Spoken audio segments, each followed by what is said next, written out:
Halo semuanya, kembali lagi bersama aku Zahrin Zakia Anwar, aku dari angkatan 2022. Dan pada video kali ini adalah video part kedua dari pembahasan kita yang kemarin nih, tentang personality disorder atau gangguan kepribadian. Nah, kalau yang kemarin itu kita sudah membahas a brief explanation about personality disorder, dan kita juga sudah membahas sedikit ya mengenai klaster-klaster di personality disorder. Kan kemarin ada 3 tuh, ada klaster A, klaster B, dan klaster C. Nah, kalau klaster A udah dibahas kemarin, jadi pada sesi kali ini kita akan membahas klaster B dan klaster C. Nah, tanpa berlama-lama lagi, langsung aja kita masuk ke pembahasan klaster B. Kalau klaster A itu kemarin odd or eccentric. Nah, kalau klaster B di sini dia dramatic or erratic. Nah, jadi klaster B ini dalam klasifikasi gangguan kepribadian dia itu mencakup berbagai gangguan yang seringkali ditandai dengan perilaku-perilaku yang dramatis atau erratic. Erratic itu kayak gimana ya?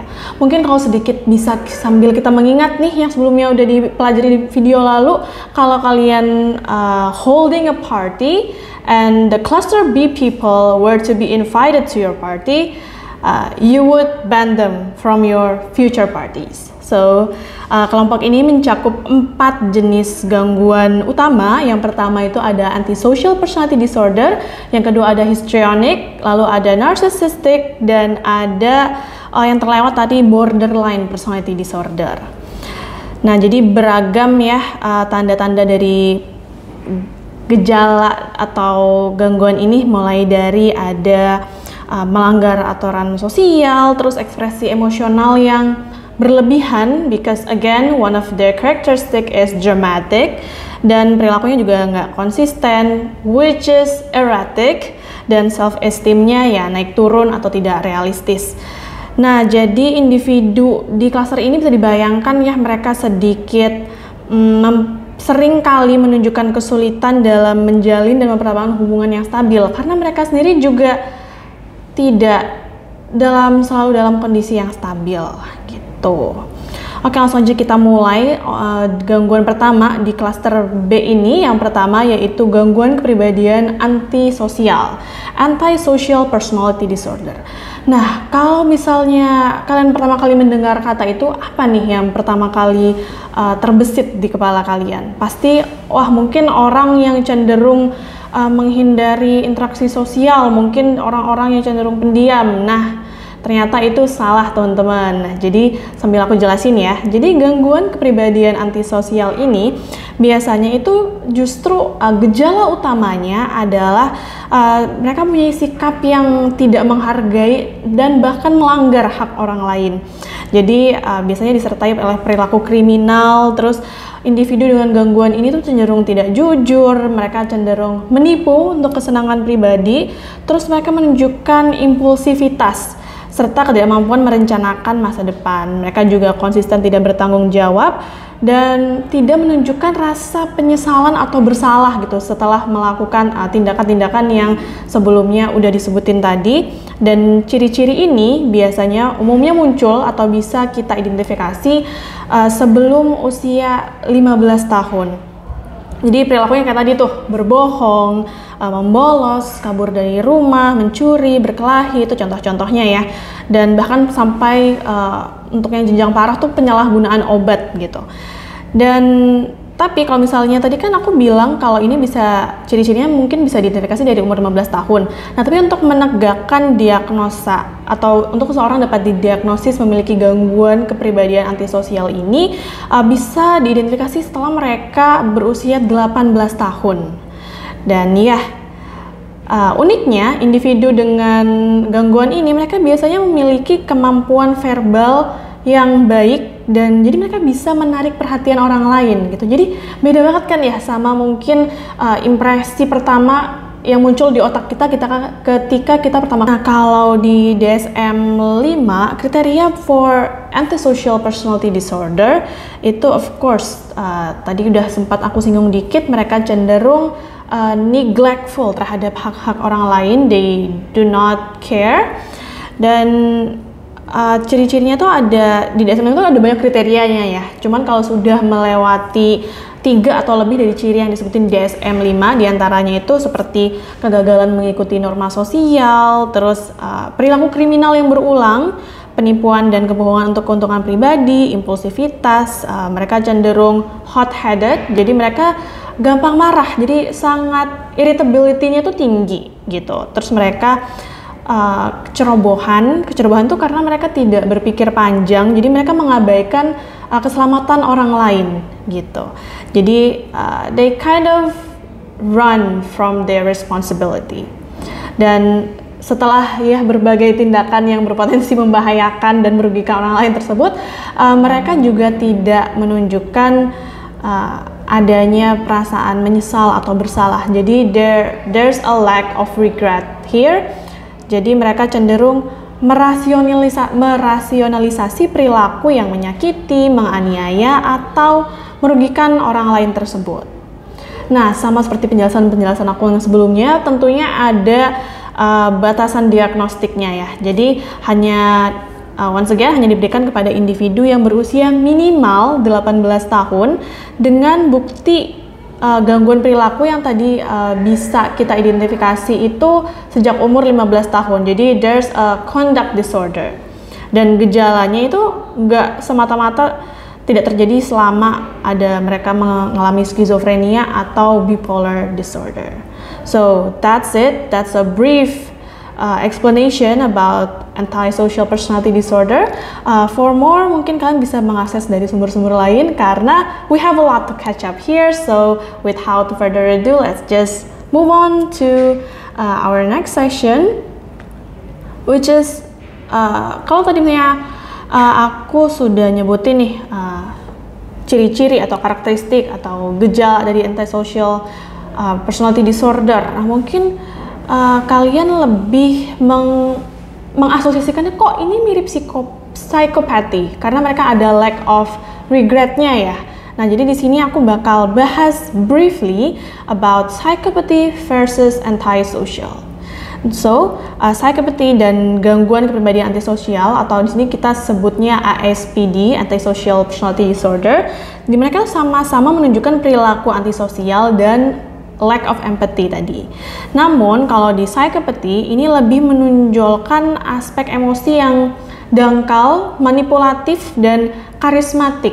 Jadi unlike antisocial, they're quite hot-headed, they're quite impulsive. However, they tend to not be manipulative. So that's where one of the difference lies. Jadi kalau ASPD itu lebih banyak berfokus ke perilaku yang agresif, melanggar hukum, kurang menghormati norma sosial, dengan pola yang biasanya dimulai sejak usia muda gitu. Nah, kalau psikopati ini cenderung terkait sama sifat afektif yang dingin. Sementara ASPD ini lebih pada tindakan impulsif yang tanpa memedulikan konsekuensi yang akan terjadi. Ya, jadi kalau psychopathy they're quite manipulative and they're usually genetic, and antisocial they're quite hot-headed. That's where like one of the major difference here. And next one is the etiology or the cause, penyebab dari gimana sih orang itu bisa develop this antisocial personality disorder. Jadi di sini aku bikin ada 9 poin which I will be mentioning briefly karena once again this is really a lot. However, I will make it as understandable as I could. The first one, kita punya etiology of SPD itu ketidakpekaan terhadap ancaman. Jadi mereka nggak takut nih, mereka cenderung datar, menunjukkan sedikit reaktivitas terhadap bahaya atau potensi bahaya yang akan terjadi. Terus mereka doesn't learn from their mistakes. Jadi karena tadi tindakan kriminalnya bisa berulang. Jadi walaupun ada konsekuensi yang jelas, mereka tetap mengulangi tindakan tersebut gitu. Dan ini bisa terjadi karena mereka punya kelemahan dalam pembelajaran emosional, specifically classical conditioning. Nah, kalau classical conditioning itu kan mungkin teman-teman di sini sudah sedikit familiar ya, terutama teman-teman psikologi yang mungkin sudah belajar dari tahun pertama tentang classical conditioning. Itu tentunya ada if you do A, there will be consequences, dan biasanya kalian menghafal antecedent dan consequences tersebut sehingga terjadi pola perilaku gitu kan ya. Nah, namun dalam orang-orang yang mengalami gangguan kepribadian antisosial ini, mereka tidak belajar dari pengalaman buruk sebelumnya. Jadi kayak the punishment or the reinforcement itu nggak masuk gitu. Mereka tidak paham atau ya mereka kurang memahami hal tersebut, jadi makanya cenderung mengulangi tindakan-tindakan yang mungkin berbahaya atau merugikan orang lain tersebut. Dan of course the rest itu sebelumnya sudah aku singgung juga sedikit. Jadi ada kurangnya rasa takut atau cemas, terus respon fisiologis mereka juga rendah.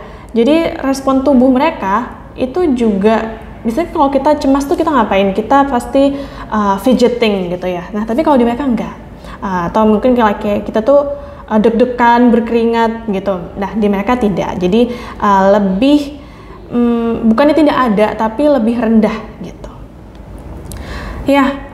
Which explains why respon saraf mereka cenderung tumpul terhadap hal-hal yang tidak menyenangkan. Terus mereka juga ketika mereka punya satu tujuan, mereka cenderung tidak mempertimbangkan faktor resiko. Jadi if you think about it, it's really impulsive. Jadi mereka fokus pada tujuan, tapi faktor resikonya tuh in their brain is just gone. And of course, the last two is lack of empathy, which causes them to not understand others' emotions. So those are like the etiology of ASPD. Tadi kita di klaster B ada 4, ada antisocial, borderline, histrionic, and narcissistic. And now it's time for us to move to the second personality disorder in this cluster, which is borderline personality disorder, atau gangguan kepribadian ambang gitu kalau dalam bahasa Indonesianya. Jadi ini tuh suatu kondisi di mana seseorang itu emosi dan perilakunya tuh sangat tidak stabil gitu. Jadi mereka sering kali impulsif. Nah, tapi mereka di sini punya kecenderungan untuk menyakiti diri sendiri. Kalau misalnya tadi itu fokus pada antisocial adalah seperti melanggar hak orang lain gitu ya. Nah, kalau di sini itu the direct effect of the actions that they did due to their personality disorder is to themselves. Jadi mereka sama cenderung emosional dan mudah marah juga, namun mereka juga merasa kesepian. Terus mereka memiliki sebenarnya itu ketakutan bahwa mereka akan ditinggalkan atau diabaikan. Terus suasana hati, cara mereka melihat diri mereka sendiri, terus perilaku mereka tuh berubah-ubah. Jadi sulit bagi mereka buat memiliki identitas diri yang konsisten. Nah di sini aja udah beda gitu ya, walaupun ya mungkin mereka masih satu cluster, but the difference lies in their characteristic of the disorder. Jadi di sini aku bakal menjelaskan dikit ya tentang DSM-5 criteria for borderline personality disorder. I divided into 3 main points. The first one itu instability, the second one is impulsivity, and the third one is reactivity. So to make it easier for you guys to memorize it, yang pertama itu instability. Biasanya mereka itu ada upaya out of fear, out of panic untuk menghindari being abandoned. Jadi ada hubungan yang intens dan berubah-ubah antara idealisasi dan devaluasi. Jadi biasanya ini juga disertai oleh gangguan identitas yang menyebabkan citra diri atau their perception of themselves itu tidak stabil. Nah, moving on to the second one, itu impulsivity. Jadi mencakup impulsivitas yang setidaknya itu dua hal yang berpotensi merusak diri mereka sendiri. Jadi di sini itu ada pengeluaran berlebihan atau overconsumption, ada penyalahgunaan substance, ada reckless driving atau salah satu contohnya ya, atau binge eating. Terus ada juga perilaku atau sampai ancaman bunuh diri berulang atau tindakan yang melukai diri mereka sendiri. And the third one is reactivity. Mereka, once again, tadi kan bilang mereka tidak stabil ya. Jadi suasana hati mereka tuh sangat reaktif dan tidak stabil. Jadi one could trigger them to feel very depressed, and one could trigger them to be very panic, and then they do things to avoid the abandonment. Salah satu contohnya yang tadi sempat kita singgung. Nah, hal ini juga disertai oleh perasaan kosong, kayak emptiness yang kronis. Lalu mereka juga bisa juga tiba-tiba kayak kemarahannya intens, sulit dikendalikan, dan kadang mengalami ide paranoid sementara atau gejala disosiatif yang berhubungan dengan stres. Karena once again, if we trace back to like the first characteristic of this personality disorder, yang pertama tadi kan instability. Jadi that's one thing that we needed to highlight for this personality disorder. I will be explaining, mungkin kalian itu bakal bingung ya, apa sih bedanya borderline personality disorder sama bipolar? Nah, itu nanti bakal kita jelasin nanti, so stay tuned till the end of the video. Next one, I will be explaining about histrionic personality disorder. Ini gangguan kepribadian histrionik, which is the third personality disorder that we will be discussing for this cluster B. Jadi ini tuh sebelumnya dikenal sebagai gangguan kepribadian yang histerikal gitu ya.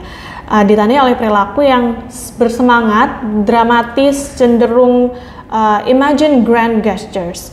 Jadi mereka suka menonjolkan diri dan mereka selalu punya this need to be the center of attention. Jadi individu dengan gangguan ini seringkali menunjukkan emosi yang overly dramatic, tapi it's also shallow at the same time karena mereka suka mudah berubah gitu ya.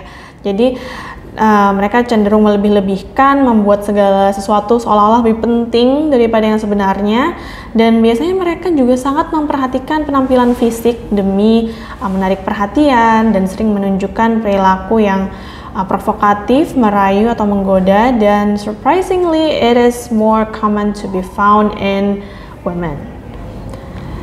And the criteria for this histrionic personality disorder ini juga aku bagi menjadi 3 supaya lebih mudah buat kalian untuk mengingatnya. The first one is attention seeking, the second one is dramatic and shallow, and the third one is easily influenced.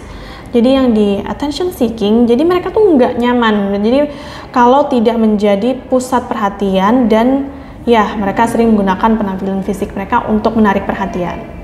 Yang kedua, dramatic and shallow.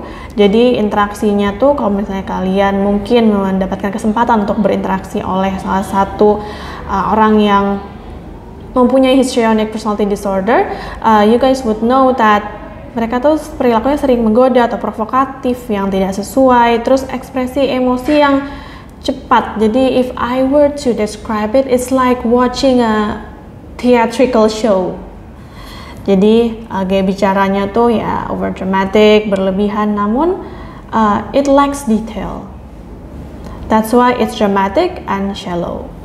And the third one is easily influenced, karena once again their main desire or their main needs, atau mereka paling merasa tidak nyaman itu saat tidak menjadi pusat perhatian.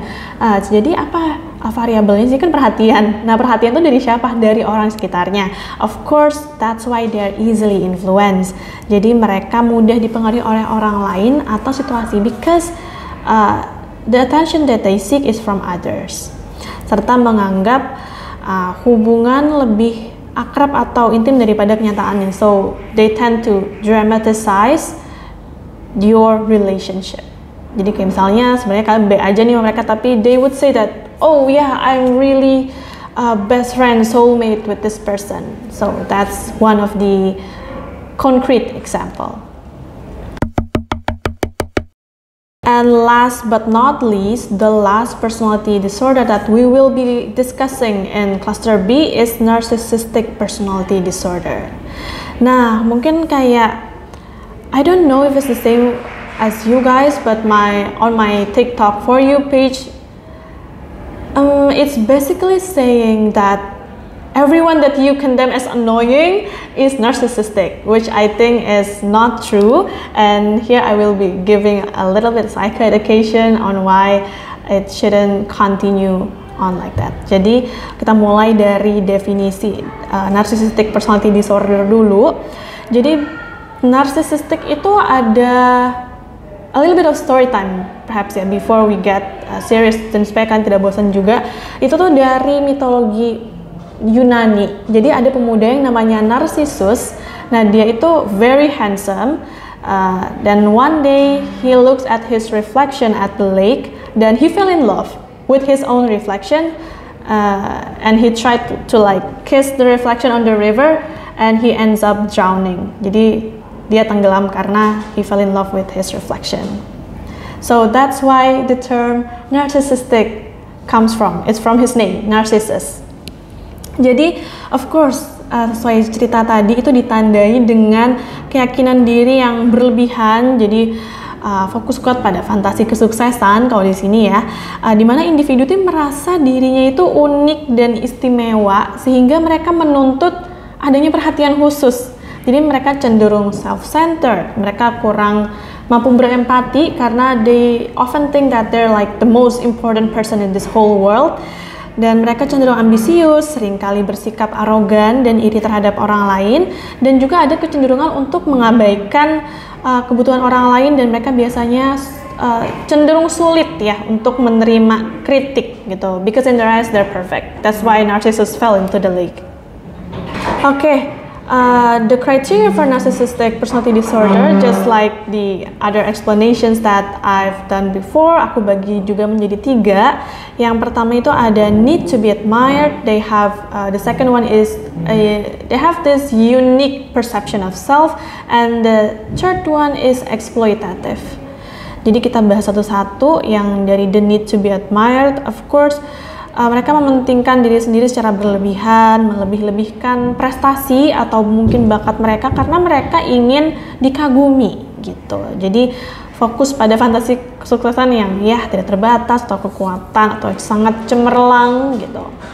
And the second one is they have this unique perception of self. Jadi mereka tuh percaya bahwa diri mereka itu istimewa dan hanya dapat dipahami oleh orang-orang atau institusi yang berstatus tinggi. So they demand special treatment because they're just special like that. Jadi ada self entitlement here. Jadi mereka mengharapkan perlakuan istimewa atau bahkan kepatuhan otomatis terhadap harapan-harapan atau keinginan mereka. And the third one is exploitative.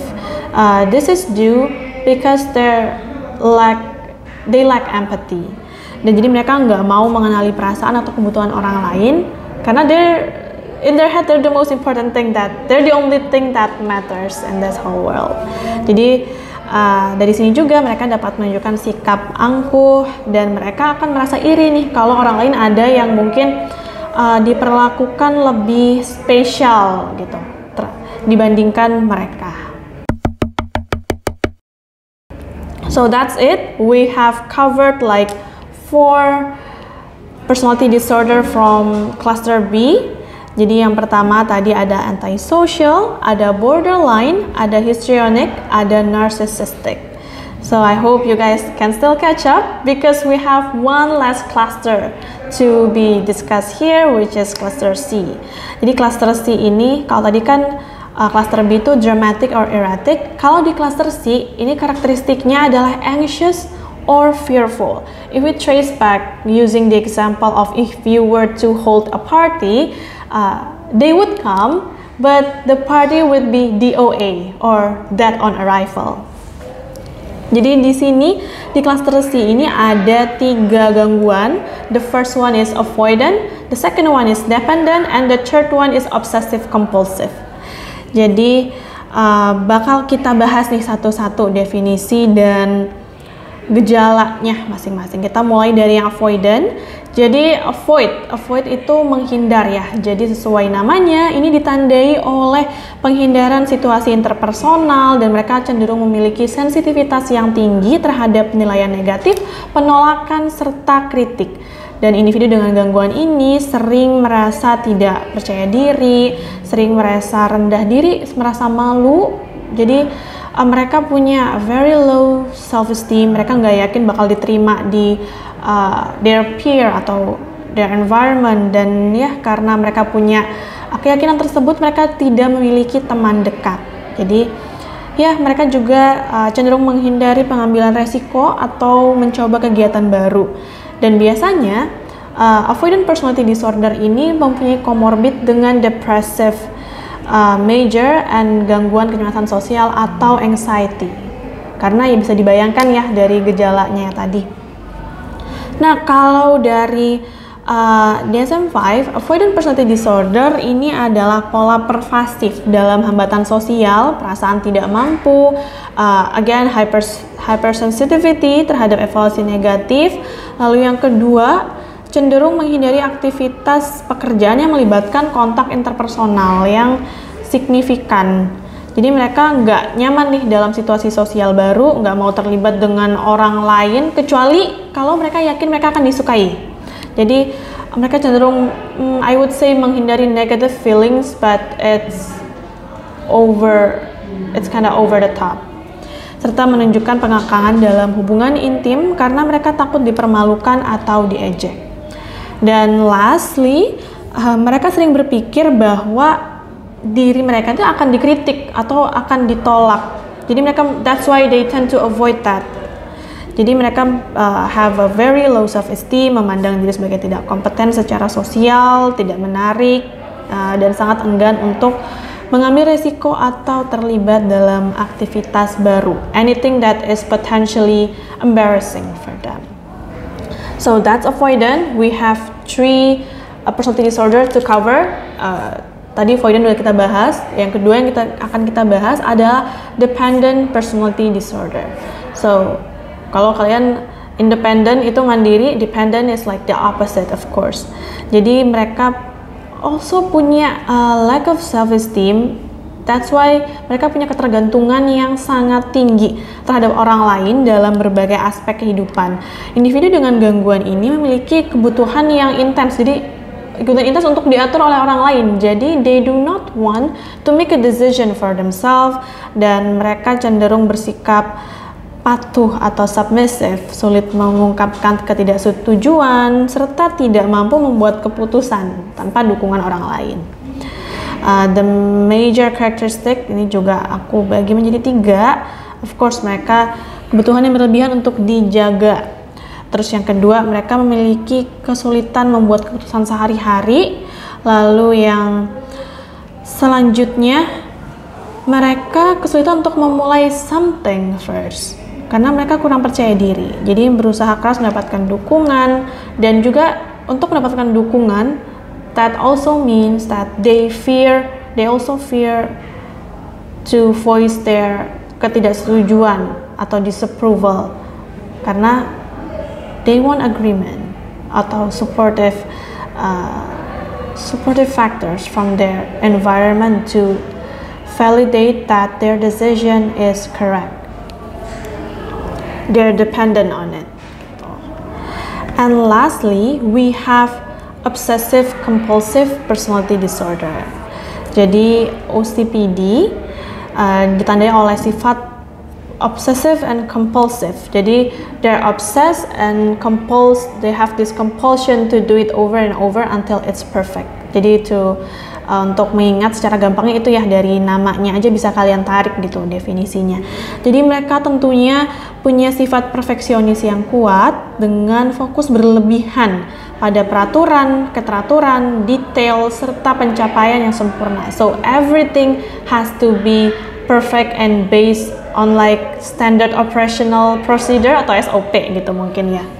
Jadi mereka cenderung kaku, mereka cenderung tidak fleksibel, mereka cenderung serius, mereka cenderung keras kepala, dan memiliki penerapan moral yang ketat.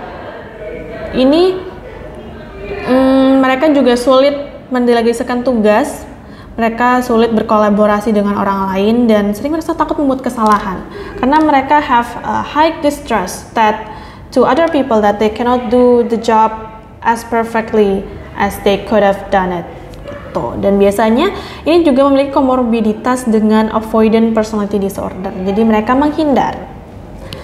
They do not want to delegate tasks. Mungkin kalau kita sambungkan ke obsessive compulsive personality disorder ini ya. Jadi kalau misalkan kriteria DSM-5, I will divide it into like 3. Jadi ada perfectionism, mengorbankan fleksibilitas dan bahkan efisiensi gitu. Walaupun ribet, tapi enggak, ini tetap harus sesuai keteraturan atau peraturan yang ada supaya sempurna gitu. Walaupun ya nggak efisien juga gitu most of the time. Terus because of that, mereka juga punya hyper focus on like nitpicking every details. Jadi perhatian berlebihan ya terhadap detail, aturan dan organisasi, sehingga kadang fokus utama, the main goal of what they're going to do itu jadi hilang. They just over obsessive about the rules atau about the SOP atau about the details. Dan secondly, individu dengan OCPD menunjukkan perfeksionismenya ini mengganggu penyelesaian tugas, jadi menghabiskan again waktu berlebihan karena they obsess it over and over. Jadi produktivitasnya itu justru cenderung kadang terhambat gitu. Dan lastly, mereka enggan mendelegasikan tugas seperti yang tadi udah kita bahas sedikit. Mereka juga sulit membuang barang yang tidak berharga. Mereka memiliki gaya belanja yang cenderung hemat atau kikir, dan mereka memandang uang itu sebagai sesuatu yang harus ditimbun karena what if things were to happen in the future. Jadi potensi bencana di masa depan tuh they obsess over it gitu, yang mencerminkan kekakuan dan betapa keras kepalanya pola pikir mereka yang mempunyai obsessive compulsive personality disorder ini. Nah, tadi tuh aku notice juga kayak selama belajar psychopath, sociopath, atau kayak sociopath itu the term for those who have ASPD atau antisocial personality disorder, and narcissist. Karena kan mungkin kalau kalian tadi listen to my explanation briefly, you would notice that some of these symptoms were truly overlapping with each other. So, di sini aku ada bikin tabel ya. Aku bikin perbedaan dari berbagai aspek. Di sini aku sebutkan ada perbedaan dari aspek asal-usul, perilaku kriminal, emosi, reaksi terhadap kesalahan, kemampuan manipulasi, kesehatan mental, dan resiko mereka ketika mereka menjalin hubungan. Jadi for psychopath, asal-usulnya atau di etiology, itu mereka bawaan dari lahir atau genetik. Sementara kalau sociopath dapat disebabkan oleh pembelajaran dari lingkungan, bisa jadi dari orang tua atau teman. And those who have narcissist atau kayak narcissistic personality disorder, mereka tidak selalu punya psychopathic characteristics gitu. Dan for perilaku kriminal, kalau psikopat itu mereka bisa melakukan tindakan kriminal tanpa perasaan bersalah. Kalau sosiopat, mereka melakukan berbagai tindakan kriminal dan pelanggaran hak orang lain saja. Di sini tidak dispesify tanpa, mungkin lebih rendah rasa bersalahnya karena mereka cenderung mengabaikan konsekuensi atau risiko ya ketika melakukan hal-hal tersebut. Nah, tapi kalau narsistik, mereka tidak selalu terlibat dalam tindakan kriminal. Walaupun tadi mungkin salah satu cirinya itu adalah mereka eksploitatif ya. Nah, kalau dari aspek emosi, psychopathy atau those who have like psychopathic characteristic, mereka tidak merasakan empati, tidak merasa bersalah, malu atau menyesal. Di sosiopat mereka masih memiliki emosi internal, seperti yang tadi sempat aku sebutin, they're quite hot-headed, so they have emotions. Jadi emosi internal yang mereka rasakan tuh bisa ada malu, dan walaupun mungkin kadarnya itu jauh lebih rendah daripada those who don't have this disorder. Kalau dari segi emosi narsisistik, mereka cenderung self-centered. Mereka merasa entitled to receive those admiration atau special treatment. They tend to seek validation, their arrogance, and they have a difficulty to accept critics. Kalau misalnya mereka membuat suatu kesalahan, kalau psychopathy mereka tidak merasa penyesalan, sementara kalau di sociopathy mereka masih bisa merasa malu atau bersalah, tapi mereka seringkali neglect those emotions. Jadi kadarnya masih ada, cuman jauh lebih sedikit gitu. Narcissistic mereka masih bisa merasa malu dan bersalah ketika melakukan kesalahan. However, ya mungkin reaksinya itu mereka cenderung menutupi atau apapun to protect this idealized self that they want others to perceive gitu. Those with psychopathy have a really great kompetensi in manipulating others dengan cara bertindak dan cenderung sangat cerdas. Jadi they're really good at they're very manipulative. However, those with sociopathy characteristic, they don't tend to be manipulative. However, mereka cenderung lebih impulsif. So those with psychopathy tends to be like more charming with their words dan segala macamnya. Kalau those with narcissistic personality disorder, mereka ya mencari perhatian tapi lebih fokusnya itu terhadap citra diri gitu. Kalau dari segi fisiologis, memang those with psychopathy karena tadi sumbernya adalah genetik, jadi mereka punya masalah pada sistem saraf mereka sehingga mereka tidak dapat merasakan tingkat arousal yang tinggi. Kalau those with sociopathy tadi kan masih ada satu etiologinya itu masih bisa dari lingkungan ya. Sementara those with narcissistic, they just care about how others view themselves. Dan kalau resiko dalam hubungan, what if they were to like make a relationship? What would happen if you happen to make a relationship with those who have psychopathy atau personality disorder? Mereka sangat di sini dikategorikannya sangat membahayakan ya. Kalau those with sociopath, mereka dapat memicu kekerasan domestik because again they're hot-headed. Kalau yang psychopathy, they're manipulative, and those who have narcissistic personality disorder, mereka mungkin kesulitan memiliki hubungan yang sehat namun tidak selalu berbahaya karena again their main focus is themselves.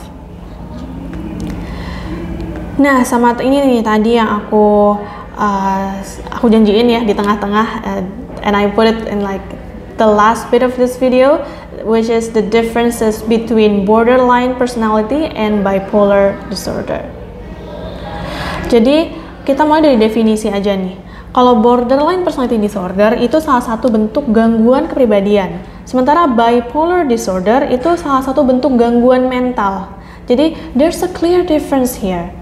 Kalau dari segi perubahan mood, those who have borderline personality disorder, perubahan mood mereka tuh cenderung lebih sering dari jam ke jam dalam satu hari. Sementara kalau those with bipolar disorder, mereka tuh cenderung episodik dan lebih lama. Jadi tidak sesering borderline personality disorder, if I were to put it simply.